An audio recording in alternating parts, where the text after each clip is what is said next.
compañeros de Abarán, a los que yo quiero sumarme en la felicitación que antes había hecho Paco, por este acto, por este homenaje tan necesario y, bueno, evidentemente la persona de Marcelino ha sido y sigue siendo, como bien decía Joaquín antes, un referente de lucha de los trabajadores por los derechos y libertades, por la democracia.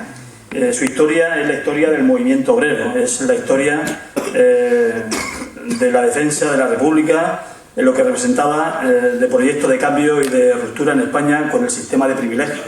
Hemos hablado fundamentalmente del tema de la igualdad. Nos habéis comentado antes, me acuerdo uno de vosotros habéis comentado que precisamente Marcelino siempre comentaba, bueno, su apuesta por, de alguna forma, atajar el problema de la desigualdad.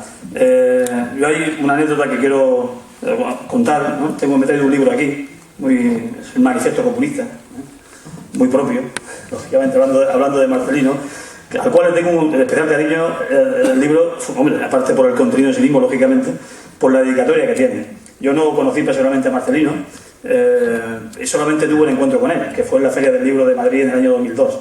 Estaba en la caseta de la Fundación Federico Engel, firmando libros, y bueno, me acerqué, lo vi allí y tal, y estuvimos un rato charlando porque efectivamente, como habéis dicho antes, hablaba con todo el mundo y además no necesitaba tampoco excusa para poder bailar enseguida la conversación, ¿no? Y además con una energía y una fuerza auténticamente juvenil, a pesar de que tenía 82 años en aquel momento,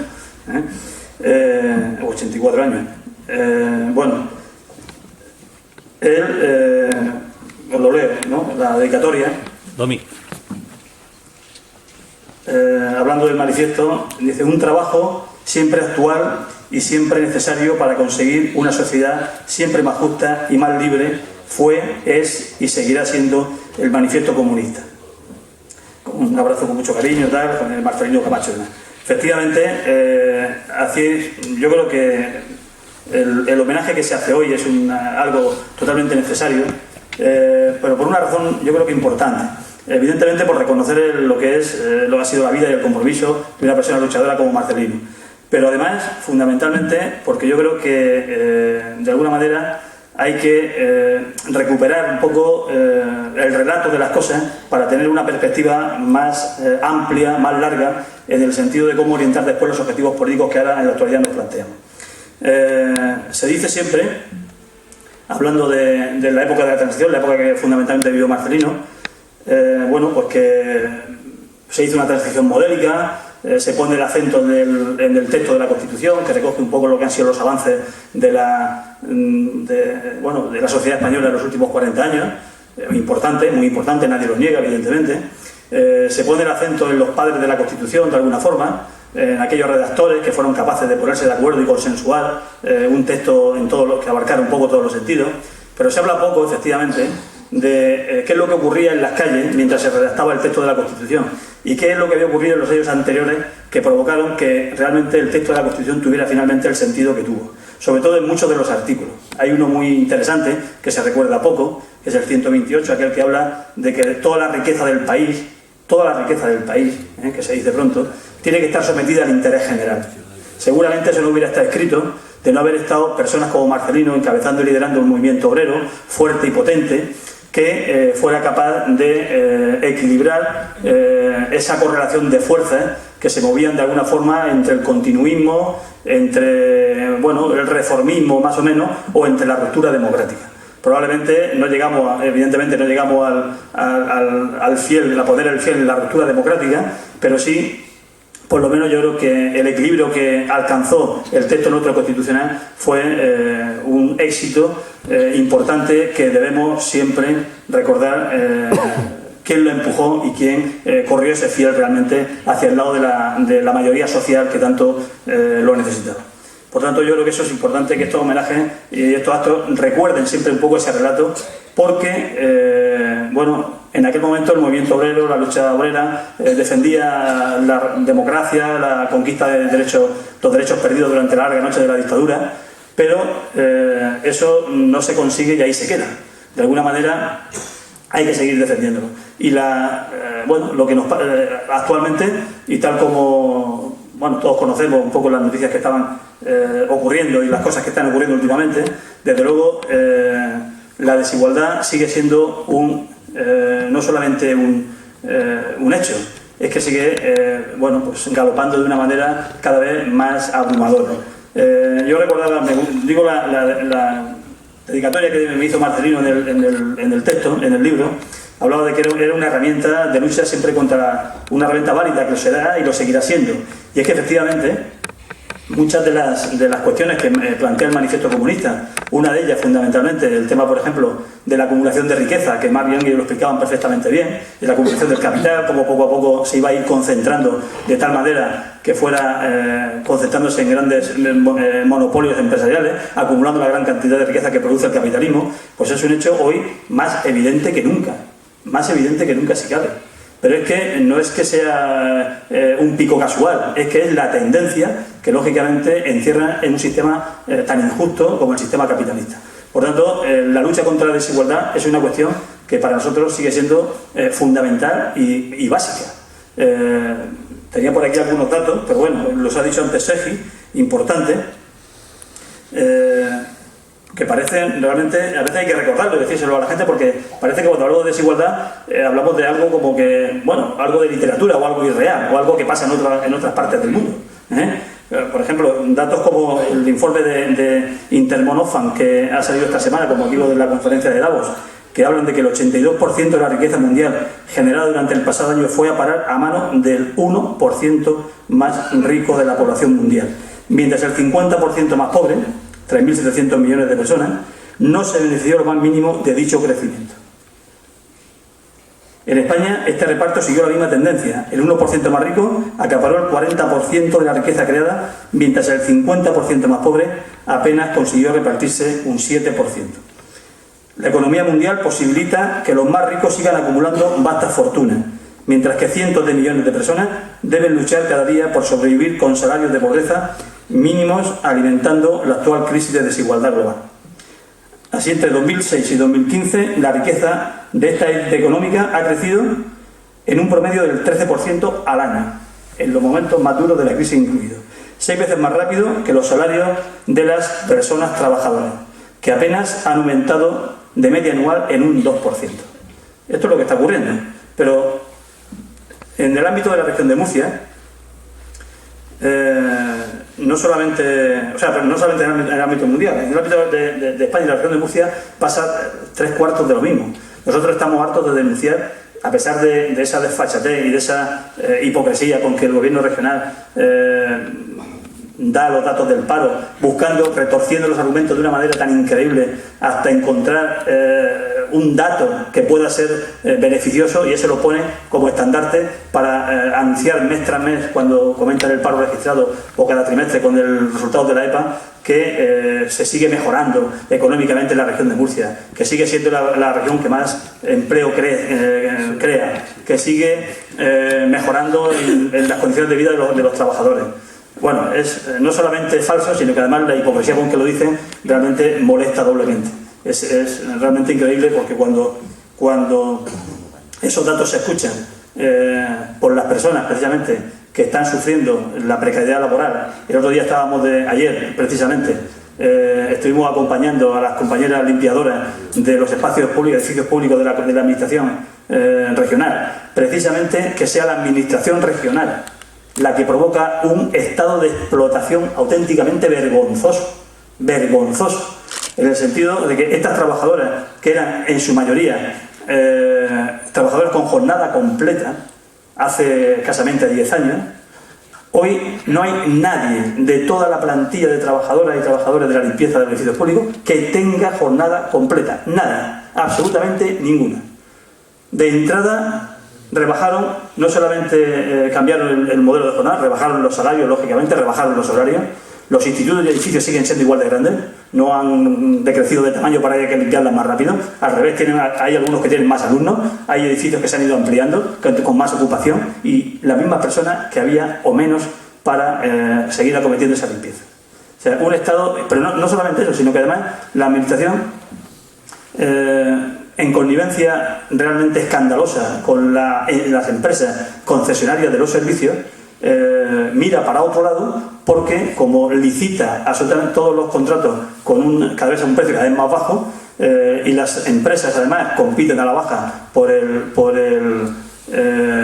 precio del contrato, al final no pueden con esos precios acometer todas las tareas necesarias que exige además la ley de higiene y salud en el trabajo y de riesgos laborales. Estamos incumpliendo, la propia administración regional incumple la propia legislación europea y española sobre el tema de higiene y salubridad y de riesgos laborales, explota a los trabajadores y encima mira para otro lado. Ese es el gobierno que tenemos en la región de Murcia. Un gobierno que además no tiene empacho ninguno, absolutamente ninguno, en defender el modelo neoliberal más, en fin, como diría, no sé cómo calificarlo ya, más desesperante y más extremo que se puede pensar. En Murcia es un laboratorio de ideas para el Partido Popular. Es decir, las ideas neoliberales a ultranza que intentan imponer en todo el país las experimentan generalmente en la Comunidad de Madrid, muy avanzada con pero claro, Madrid tiene unas características diferentes a lo que tiene el resto de comunidades autónomas, pero en cambio Murcia es algo más comparable y algo más equiparable.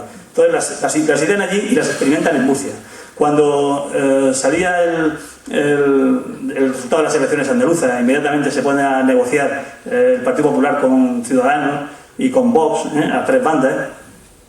Yo le he comentado el otro día al compañero Antonio Maillo, compañero nuestro en Andalucía, que bueno, en Murcia ya sabíamos perfectamente cuál iba a ser por lo menos el 75% del contenido de ese acuerdo,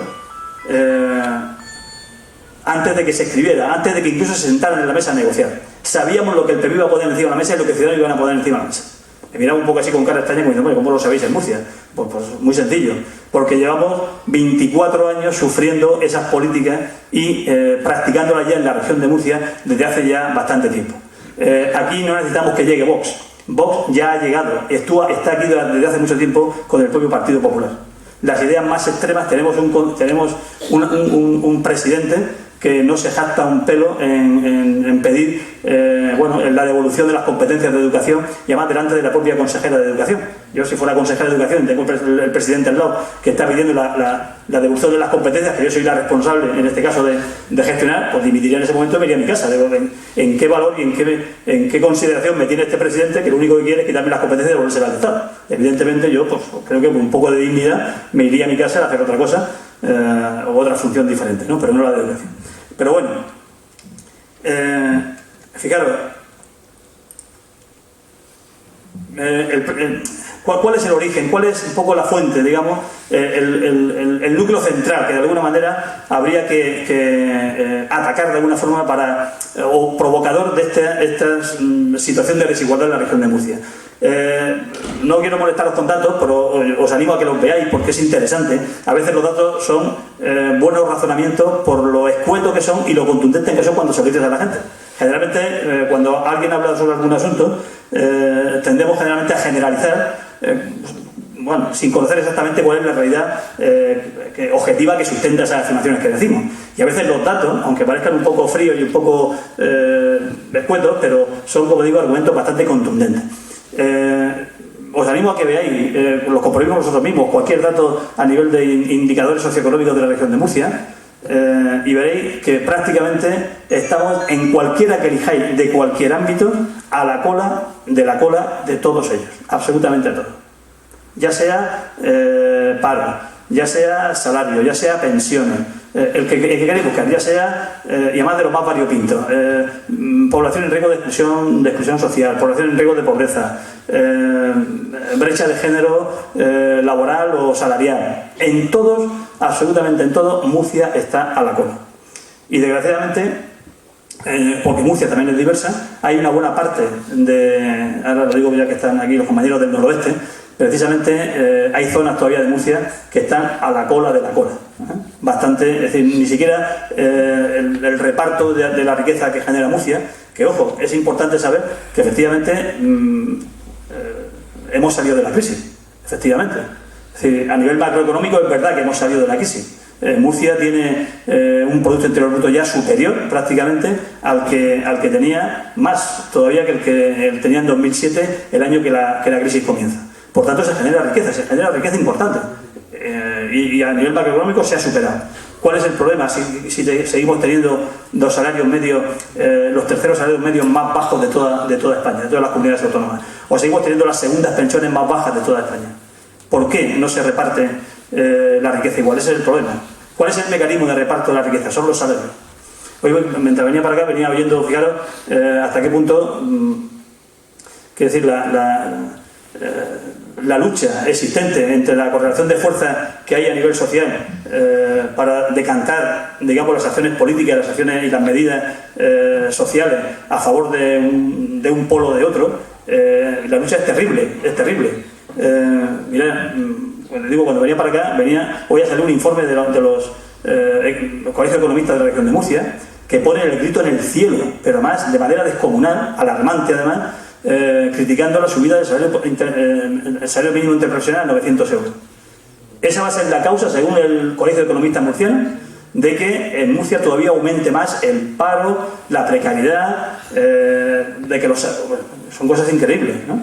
Es decir, el único mecanismo que queda, el único mecanismo potente realmente para asegurar unas condiciones de vida material de los trabajadores y trabajadoras, que son los salarios, y consecuentemente de manera en el futuro las pensiones que vayan a disfrutar por las cotizaciones que hagan, pues evidentemente es un mecanismo que ha sido totalmente atacado y machacado desde las reformas laborales del Partido Popular y desgraciadamente también del Partido Socialista, que han disminuido por la capacidad de negociación colectiva, que han disminuido la capacidad de la cobertura social que tienen los trabajadores en paro, etc. Y sobre todo han laminado, como digo, por la capacidad de reivindicación y de lucha de la clase obrera a través de la palmación de unos convenios colectivos que realmente aseguren unas condiciones dignas de vida. Bien, este es un poco el panorama que tenemos en la región de Murcia. Recordad que venimos de un modelo productivo que en fin, ha sido un fracaso estrepitoso. El modelo productivo que nos quisieron imponer, sobre todo en la década inicial del siglo XXI, con el tema de la especulación urbanística, el tema del ladrillo, acompañado además de una serie de infraestructuras enormes, como las desaladoras, el aeropuerto que acabamos de inaugurar, la famosa autopista Cartagena-Vera, etcétera, etcétera. Montones de obras que tuvieron que acometer los ayuntamientos para aquellos complejos urbanísticos que se iban a desarrollar, porque nos iban a invadir miles y miles de turistas que estaban dispuestos a comprar viviendas y casas de madera ya desesperadas, ¿no? Recordáis todo aquello, me imagino, ¿no? Bueno, pues todo ese modelo que ha fracasado de una manera estrepitosa, y lo más grave además, reconocido incluso por el principal promotor de ese modelo, que fue el compañero, ¿cómo le llama Joaquín? Ramón Luis, exactamente, Ramón Luis I de Murcia, que era, efectivamente, en una entrevista reciente que publicaba El Español, un diario digital, lo denunciaba y lo publicaba en un artículo de José Luis Vidal-Coy, donde pedía perdón por lo que habían hecho. Os lo voy a leer textualmente porque merece la pena, pedía perdón porque me equivoqué fuerte con lo del ladrillo. Lo decía con estas palabras textuales: me equivoqué fuerte con lo del ladrillo. Se equivocó. Algunos dimos no nos dimos cuenta del tiempo que habíamos perdido, de lo ciegos que estuvimos por no buscar un modelo productivo de verdad. O sea, fijaros, un modelo productivo que ha dado, aparte de este fracaso y este reconocimiento realmente vergonzoso, porque lo que tiene que hacer una persona que reconoce eso, al menos es, yo creo que además seguramente aparecerá tarde o temprano, le llegará el turno de la implicación o la imputación en cualquier de los múltiples procesos de corrupción que este modelo ha generado. Pues bueno, será reconocido algo más de las fechorías que hicieron, ¿no? Un modelo que además dice que, bueno, no está arrepentido, le pregunta el periodista dice, no, estoy triste, además porque muchos jóvenes se quedaron en el camino. Fijaros, hasta qué nivel de hipocresía llega. La consecuencia del fracaso, fundamentalmente una de las caras tristes, fue el tema de la corrupción. En total, 35 municipios de los 45 que componen la región están o han estado inmersos en investigaciones judiciales. Fijaros. Desde el presidente, pasando por consejeros, alcaldes, concejales y un montón de técnicos, que están en procesos de imputación. No hay ninguna otra comunidad autónoma de todas las que componen el Estado español que haya llegado al nivel de corrupción y de imputados que ha tenido la región de Murcia. Ninguno. Ese es el legado que nos deja. Ese es el legado que nos deja. Un legado además que acompañado de una de las actividades también más depredadoras, que es el tema del el complemento de este modelo urbanístico desarrollista especulativo, que es el de la agricultura agroexportadora. Una actividad económica que esquilma los recursos naturales, hídricos y del suelo, y que además genera unas condiciones laborales auténticamente de explotación. Bueno, pues esos son los dos pilares básicos del modelo económico que todavía, a pesar del reconocimiento del fracaso, de vez en cuando intentan sacar adelante. Esta es un poco la situación que el PP todavía quiere seguir machacando y quiere seguir imponiendo en la región de Murcia. Un modelo al que, de alguna manera, tenemos que no solamente oponernos, sino que además tratar de proponer y conseguir que equilibrar de alguna manera esta correlación de fuerzas que hoy son muy poderosas y muy importantes en la región de Murcia a favor de este modelo que os decía. Es verdad que el PP perdió la mayoría absoluta en 2015. Ha encontrado una muletilla muy importante, que son Ciudadanos. Ciudadanos es la muletilla que probablemente le vaya a sostener también junto con Vox, es muy posible, en 2019. Pero eso será si nosotros no podemos impedirlo. Porque efectivamente la derecha se moviliza, la derecha está con ganas, está de tono subido. Y es normal, porque fijaros un dato, es importante que tengamos un poquito de memoria. En 2011, en la región de Murcia, de los 45 municipios, había 39 alcaldes del PP con mayoría absoluta. 39. Hoy quedan 19 alcaldes del PP y solo 9 con mayoría absoluta. El empuje que, sobre todo, vino del avance de candidaturas, muchas de confluencia que se hicieron y de espacios unitarios que se crearon no solamente en Murcia, sino en el resto de España, fueron capaces de noquear, por lo menos, hasta un punto importante para derribar muros que pensábamos que eran permanentes para siempre, o por lo menos durante una buena temporada. Cayeron gobiernos como el de Madrid, cayeron gobiernos como el de Barcelona, cayó el gobierno en Zaragoza, en La Coruña, en muchas ciudades donde la permanencia del PP había hecho estragos absolutamente durante muchas décadas. Hoy yo creo que lo que nos jugamos precisamente en 2019 es defender fundamentalmente esos espacios de gobierno, esos espacios, esa conquista que se hizo en 2019, que asegura por lo menos el inicio de un cambio de modelo productivo diferente y asegura gobiernos e iniciativas de gobierno en favor de la mayoría social que más lo necesita. Esa es la labor fundamental que nos jugamos en esta, y la reacción de la derecha es muy dura, está jugando absolutamente con todo, pero yo creo que en ese sentido lo que Izquierda Unida, como yo creo único referente que queda ahora mismo claro ante los acontecimientos últimos que están pasando, sabéis a lo que me refiero, en el tema por ejemplo de nuestros compañeros de viaje en el ámbito de Podemos. Izquierda Unida es el único baluarte de la izquierda organizada, de la izquierda real, de la izquierda transformada que queda en pie. Es así de claro. Y que además no solamente queda en pie, sino que está con la misma fuerza que siempre ha tenido. Y está con la misma gana, si cabe más todavía por las dificultades de los tiempos que corren, con la misma gana que siempre, o más gana que siempre todavía. Y somos el único referente que queda ahora mismo, el único referente de esperanza para asegurar ese cambio que se inicia en 2015 y que no debemos consentir que se pierda de ninguna manera. Solamente dos cosas.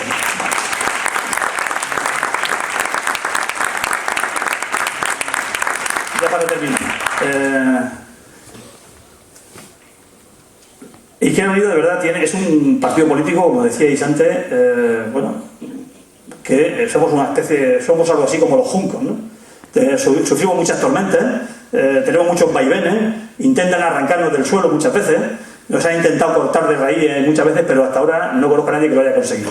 Desde luego no va a haber nadie que lo consiga en el futuro tampoco, eso lo aseguro. Independientemente de que Izquierda Unida haga una apuesta por la unidad de acción política con otros agentes sociales y políticos, bueno, compañeros, hermanos, que compartimos el mismo espacio político, independientemente de eso, Izquierda Unida es una formación política que tiene que seguir reforzándose. Porque precisamente los espacios de unidad requieren que los componentes de esos espacios de unidad, y Izquierda Unida es un pilar importante de esos espacios de unidad, se refuercen para asegurar precisamente que esos espacios de unidad se mantengan también. No podemos ir a espacios de unidad a diluirnos. Nadie ha tenido nunca esa intención. A pesar de que la prensa no lo diga y a pesar de que algunos digan, es que os diluís, no, al revés. No pasa nada porque Izquierda Unida sea menos visible en los telediarios. Tenemos que ser visibles en las calles, tenemos que ser visibles en los pueblos, tenemos que ser visibles en los ayuntamientos, tenemos que ser visibles donde hay un concejal o un militante o una militante de Izquierda Unida. Esa es la visibilidad de Izquierda Unida fundamental. Y en ese sentido, yo os hago un llamamiento a todos los que estáis aquí. Necesitamos que toda nuestra gente se movilice. Absolutamente toda. Esta es una lucha sin cuartel. Es una lucha que no va a ser nunca definitiva porque las luchas son muy largas. Y nosotros estamos acostumbrados a luchas largas. Y las seguiremos dando. Somos continuadores de esa lucha de los trabajadores y trabajadoras de los años 60, 70, de los resistentes de la dictadura, de los que se movilizaban con Marcelino Camacho. Somos sus seguidores, somos, bueno, pues los que nos toca ahora mantener la llama y la antorcha en marcha. Pero la antorcha tiene que estar arriba. Y los vientos que corren son fuertes y problemáticos. Insisto, nosotros somos la única referencia que queda. Lo que tiene que armarse de unidad, de lucha, de unidad de acción en la lucha por mantener las conquistas que se consiguieron en 2015, nos toca mantenerlo a nosotros. Y es necesario que no quede nadie en las casas, nadie en ningún sitio, que no se movilice a favor del apoyo a la izquierda transformadora que garantiza, como digo, el mantenimiento de los derechos y las libertades y de las conquistas sociales y políticas que se han ido generando desde el 15M para acá. Eso es importante. Y volveremos a la Asamblea. Sobre todo, quiero aquí, para terminar, también rendirle el homenaje a nuestro compañero José Antonio Pujante, porque él precisamente, y no otros, a pesar de que hay quien quiere colgarse las medallas, a pesar de que salió de la Asamblea en 2015, nos dejó la puerta abierta y preparada para que volvamos con más fuerza que si cabe todavía. Porque él, precisamente, a pesar de que yo digo que otros quieren ponerse las medallas, el impulsor fundamentalmente del cambio de la ley electoral en la región de Murcia. Él precisamente.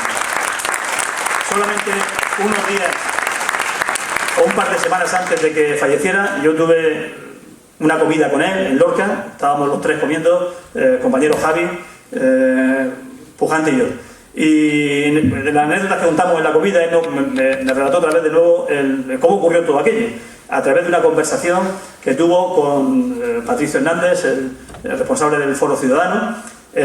Comentó aquello, la posibilidad de que se hiciera un acuerdo previo a las elecciones, de tal manera que si firmado por todos los partidos, de tal manera que si el PP perdía la mayoría, se comprometiera al cambio de la ley electoral.